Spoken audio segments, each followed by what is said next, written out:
نحمده ونصلي على رسوله الكريم أما بعد فأعوذ بالله من الشيطان الرجيم بسم الله الرحمن الرحيم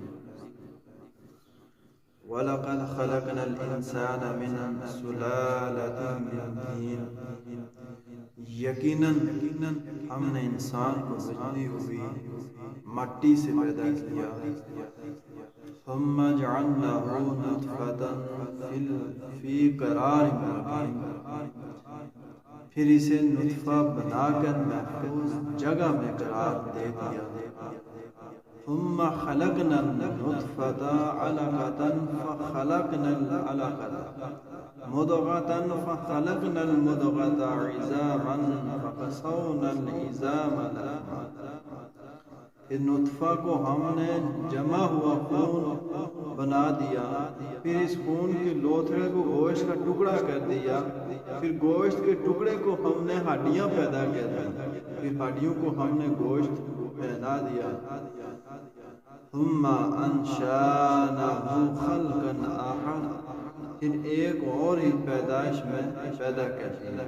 فتبارک اللہ احسن الخالقین برکتوں والا ہے وہ خدا جو سب سے اچھی پیدائش کرنے والا ہے ثم انکم بعد ذلک لمیتون اس کے بعد پھر تم سب یقیناً مر جانے والے ہو ثم انکم یوم القیامت تبعثون پھر قیامت کے دن بلا شبہ تم سب اٹھائے جاؤ گے یہ سورہ مومنون کی آیت نمبر 12 سے آیت نمبر 16 تک میں نے آپ کے سامنے تلاوت کی بھی ہے اور ترجمہ بھی ساتھ پڑھا ہے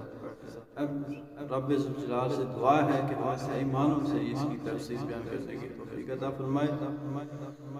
اللہ تعالیٰ انسانی پیدائش کی ابتدا بیان کرتا ہے کہ اصل آدم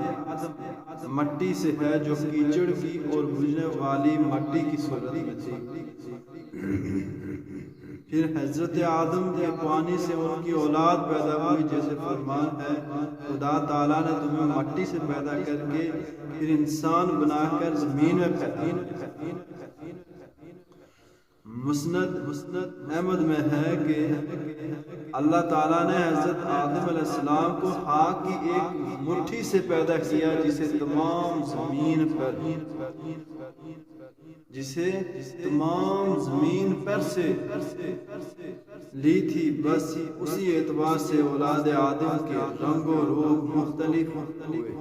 کوئی سرخ ہے کوئی سفید ہے کوئی سیاہ ہے کوئی اور رنگ کا ہے ان میں نیک ہیں اور بد بھی ہیں ثم جعلناه ضمیر کا مرجع جو ہے یہ جنس انسان کی طرف ہے جیسے ارشاد ہے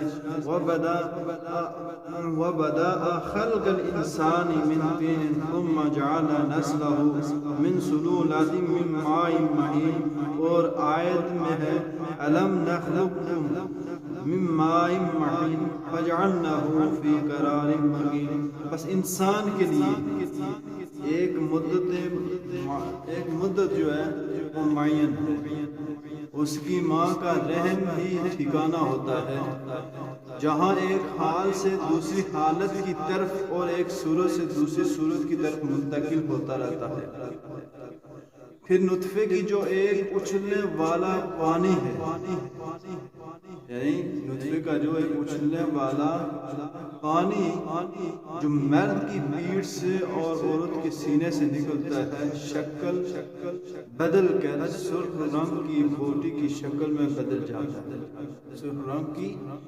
بوٹی کی شکل میں بدل جاتا ہے پھر اسے گوشت کے ایک ٹکڑے کی صورت میں بدل دیا جاتا ہے جس میں کوئی شکل اور کوئی خط نہیں ہوتا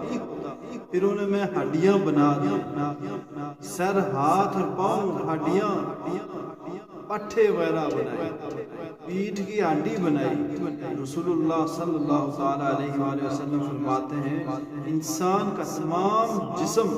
گل سڑ جاتا ہے سوائے ریڑھ کی ہڈی کے اسی سے پیدا کیا جاتا ہے اور اسی سے ترکیب دی جاتی ہے پھر ان ہڈیوں کو وہ گوشت پہناتا ہے تاکہ وہ پوشیدہ اور قوی رہے،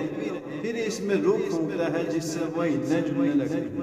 چلنے پھرنے کے قابل ہو جائے اور ایک جاندار انسان بن جائے۔ دیکھنے کی، سننے کی، سمجھنے کی اور حرکت و سکون کی قدرت عطا فرماتا ہے۔ وہ بابرکت خدا سب سے اچھی پیدائش کا پیدا کرنے والا ہے۔ حضرت علی مرتضیٰ رضی اللہ تعالیٰ عنہ علیہ السلام سے مروی ہے کہ جب نطفے پر 4 مہینے گزر جاتے ہیں تو اللہ تعالیٰ ایک فرشتے کو بھیجتا ہے جو 3 ہنیریوں میں اس میں روح پھونکتا ہے۔ یہی معنی ہے کہ ہم پھر اسے دوسری ہی پیدائش میں پیدا کرتے ہیں، یعنی دوسری قسم کی اس پیدائش سے مراد روح کا پھونکا جانا۔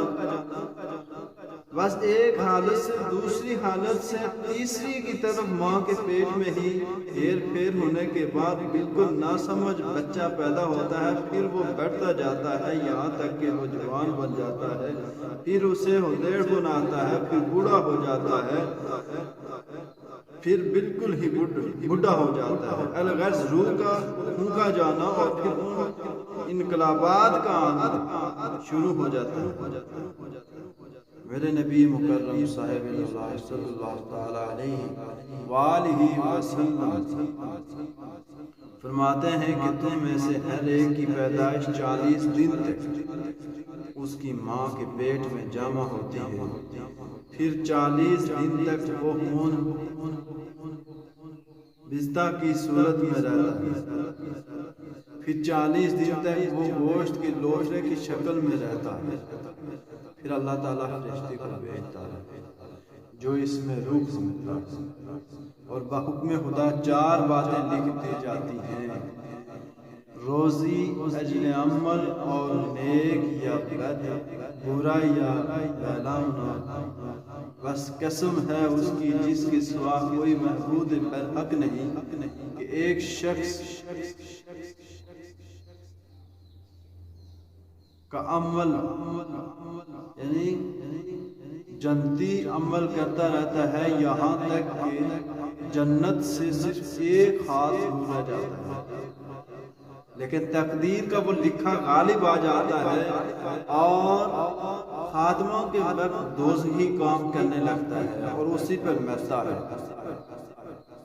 اور جہنم رسید ہوتا ہے۔ اسی طرح ایک انسان برے کام کرتے کرتے دوزخ سے ہاتھ بھر کے فاصلے پر رہ جاتا ہے، لیکن پھر تقدیر کا لکھا آگے بڑھ جاتا ہے اور جنت کے اعمال پر خاتمہ ہو کر داخل فردوس بری ہو جاتا ہے۔ بخاری مسلم میں ہے، حضرت عبداللہ بن مسعود رضی اللہ تعالیٰ عنہ سے فرماتے ہیں نطفہ جب رحم میں پڑتا ہے تو وہ ہر بال اور ناخن کی جگہ پہنچ جاتا ہے۔ نطفہ جب ماں کے پیٹ میں رحم میں پہنچتا ہے تو پھر